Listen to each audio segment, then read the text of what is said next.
जय जय रामकृष्ण हरी. सुप्रभात.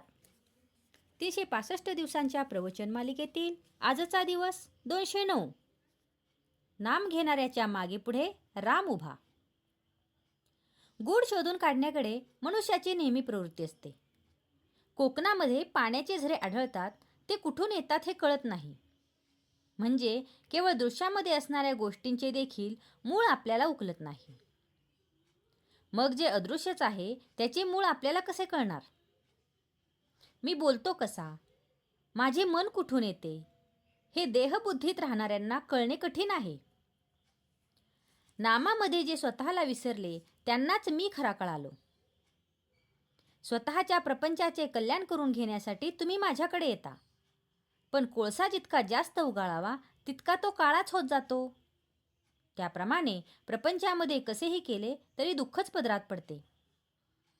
आपण समजून उमजून ज्या चुका करतो त्यांचा दोष आपल्याकडे असतो. न समजताची चूक होते, जी चूक होते त्याचा दोष नाही. प्रपंचाच्या आसक्तीचे दुःख परंपरा हा अनुभव दररोज येत असून आपण प्रपंचात आसक्ती ठेवतो, हा दोष नव्हे का? आपले कुठे चुकते ते पहावे आणि जे चुकते ते सुधारावे.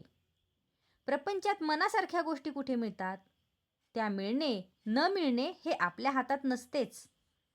मग अमुक हवे किंवा नको असे कशाला म्हणावे?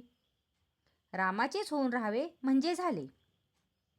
जो रामाजवळ विषय मागतो त्याला रामापेक्षा त्या विषयाचेच प्रेम जास्त आहे हे सिद्ध होते. मी तुमच्याकडे येतो, पण मला येण्यासाठी तुम्ही वाट मोकळी ठेवत नाही. मी येण्यासाठी तुम्ही वाट मोकळी करा, म्हणजे सतत नामस्मरणात राहा. मी कधी कुणाबद्दल निराश होत नाही. जो मनुष्य जन्माला आला त्याचा उद्धार होणारच. मला रामा वाचून दुसरे जिवलग कोणी नाही. देहाच्या भोगांना मी कधी कंटाळलो नाही. तुम्ही भगवंताचे नाम घ्यावे, या पलीकडे खरोखर मला दुसरी कसलीही अपेक्षा नाही. रात्रंदिवस माझ्या माणसांना मी हेच सांगत असेन की वाटेल ते झाले तरी भगवंताचे नाम सोडू नका. जो माझा म्हणतो त्याला नामाचे प्रेम हे असलेच पाहिजे. जीवनामध्ये तुम्ही घाबरू नका, धीर सोडू नका आणि घ्यायचे झाले तर नामच घ्या. नियम असा आहे, परमार्थाची एकही गोष्ट अशी असता कामा नये जी व्यवहाराच्या आड येईल.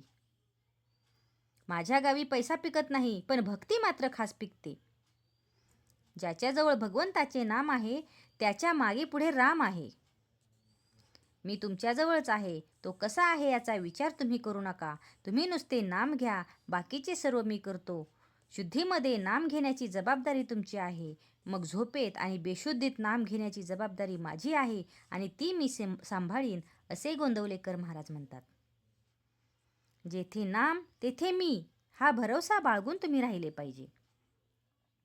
आजचा हा भाग तुम्हाला कसा वाटला हे कमेंट करून नक्की सांगा. कमेंटमध्ये लिहा. जय जय रामकृष्ण हरी.